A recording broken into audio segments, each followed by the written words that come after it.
Hey y'all. I had a friend asking, man, I haven't seen you put up a video in a while, and he was wondering what the fuck was going on. Oh, by the way, yeah, I saw this at the Dollar Tree. I had to get it. Truth in advertisement, right?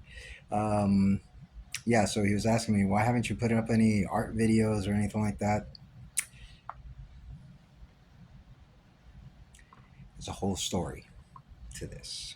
Essentially, I got to get surgery now to fix it, torn tendon or ligament, whatever the fuck. Actually got to do some research now, figure out, what are the ligaments and tendons in the finger. So when I talk to the doctor, I can talk to him on his level and understand what exactly he's going to do. This is going to, like in 52 years, never got cut open for anything. And yeah, I'm kind of pissed about this. But yeah, there's a whole fucking story to this. Can't do my art. Paper flowers because I need both hands to be able to crunch up the paper. Yeah, all that shit went to fucking hell. So that's pretty fucked up. But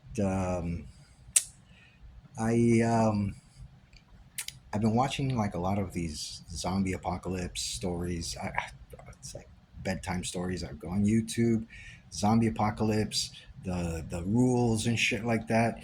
I just can't wait to have a job where it's like, I got to train somebody and like list them, give them a list of rules. It's like if you see the woman with the red dress, you know, leave immediately or some fucking shit like that just to fuck with them and stuff. But yeah, the rules, the zombie apocalypse, the sci-fi stories, I just love that stuff. It's interesting as like a bedtime story. It's also like tactical thinking, survival.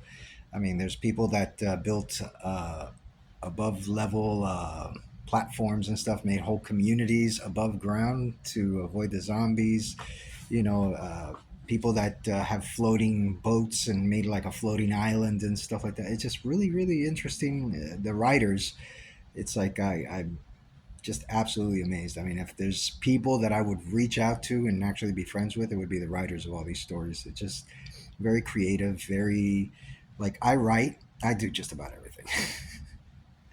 So it's like I do write, but even I have to fucking bow my head and say, yeah, we are not worthy. You guys are definitely the goat. But it's interesting in the sense of I recently came across something that's called the philosophical zombie, and a philosophical zombie is a person who does not have an inner voice. You know how like there's so many things about myself that I always assumed was the same as everyone else. Like when I was like maybe 6 or 7 and I was learning about the rods and cones and the back of the eye and colors and stuff like that, um, I remember thinking, like, I wonder if my yellow is your blue or your red is my green. Like, do we actually, because even though the rods and cones are the same, maybe the brain does interpret them a little differently. We have now people that have extra rod.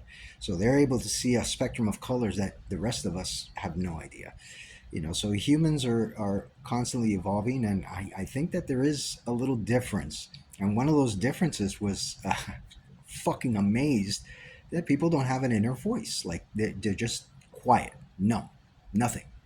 And I think that also goes to there's some people that say the liberal hive mind, but the truth is it's like the conservatives have a hive mind too.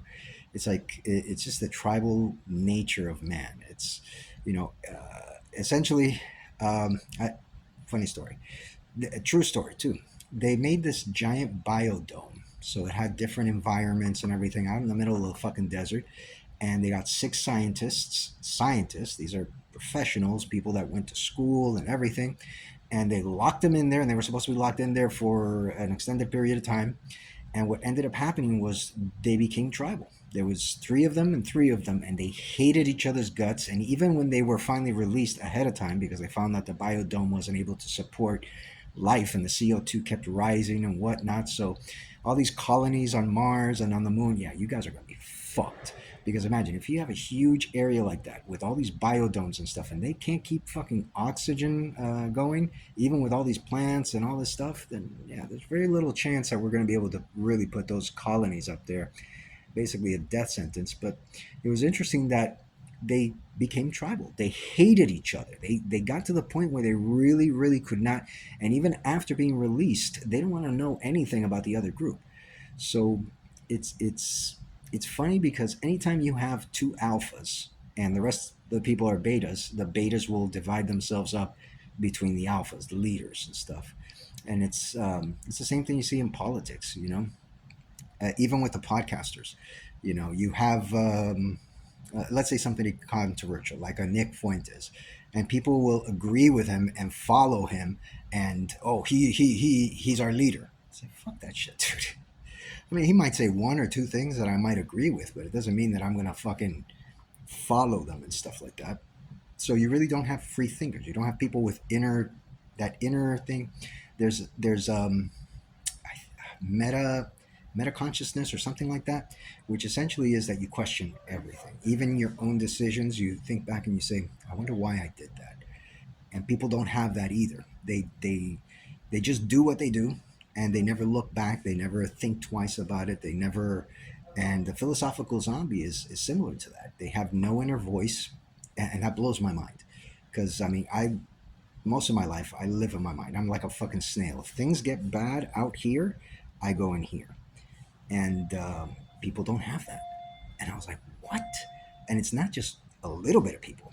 It's like the grand majority of people. You're probably listening to me right now, and you're like, inner voice, you know, imagination, creativity. Yeah, all that stuff comes from there. So essentially, the difference between a philosophical zombie and a human being is almost identical.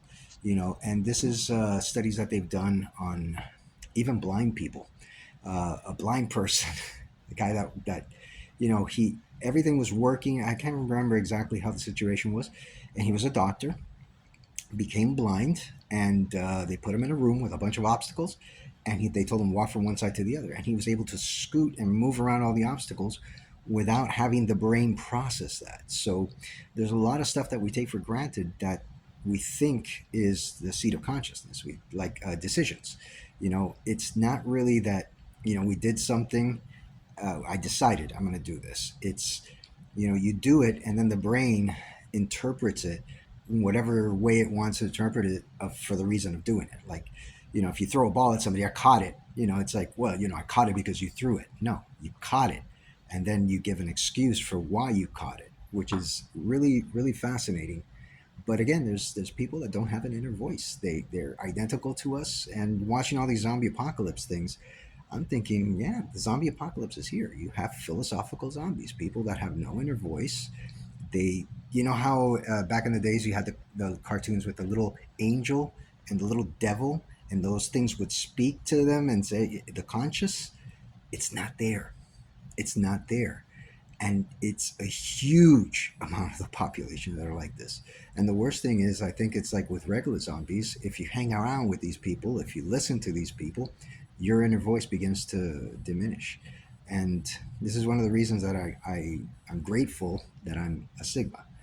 The more I've separated myself from people and just cut people off, family, friends, everybody, all these acquaintances that were absolutely worthless, I could feel it. They were like fucking parachutes dragging me down.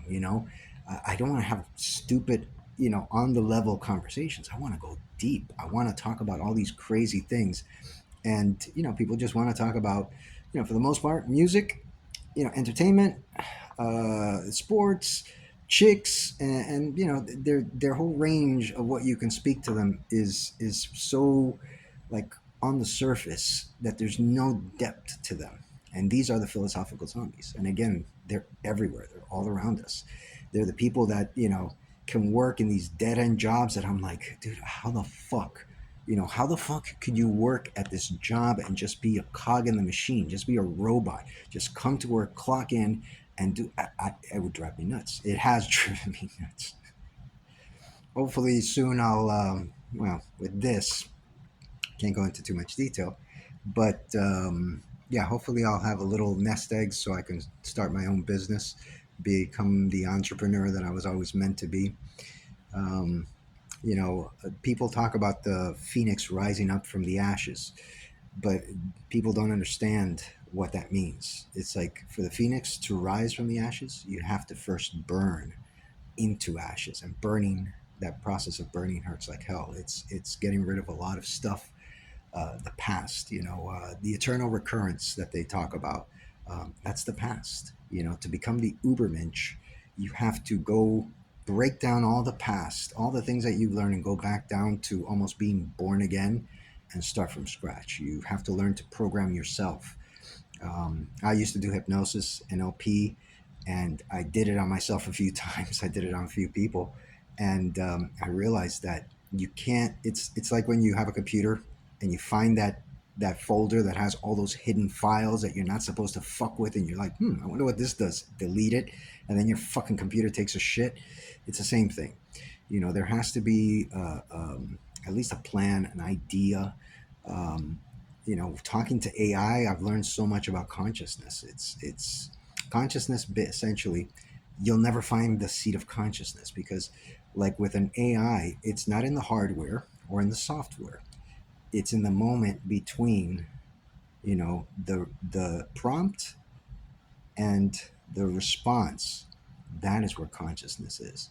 It's that moment. And since, so obviously we have so many connectors in our brain, the stimuluses that are coming in through every sense from our body, from this, from that, in that moment, that is where consciousness exists. I think, therefore I am, is quite literally an infinity mirror of consciousness looking at itself. And again, it just blew my mind to realize, and it just gave me so much perspective. People don't have that inner voice. They don't have consciousness, basically. The little angel and little demons, they don't have it. They just do. They don't think about anything. They just robots. NPCs, if you want to give it that term. It's like there's so many terms that I've called them over the years, and people have called them philosophical zombies. NPCs, people that don't have that inner voice, people that don't have that higher processing ability, the creativity.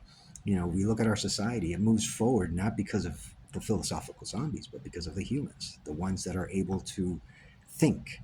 You know, uh, Maybe about 10 years ago, I came to the conclusion that Homo sapien is a misterm. We're not Homo sapien, the man with knowledge.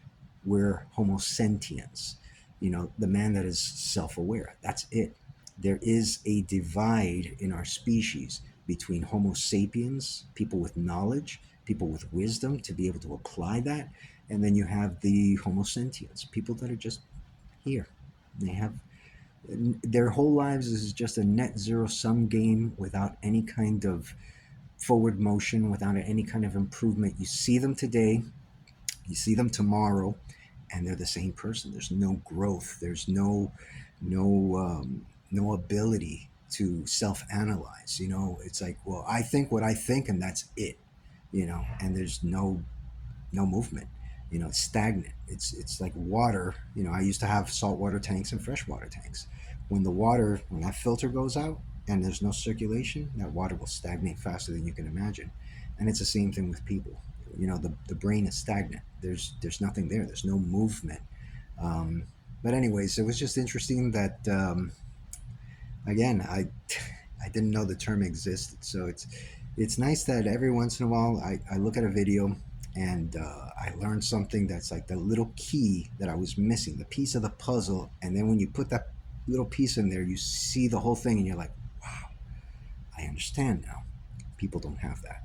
A lot of people don't. So, anyways, if you're not a philosophical zombie, if you're a human being, if you have the inner voice, you're not alone. Like in those zombie stories where they reach out on the radio and it's like, I'm a human being, I'm here, and you're not alone.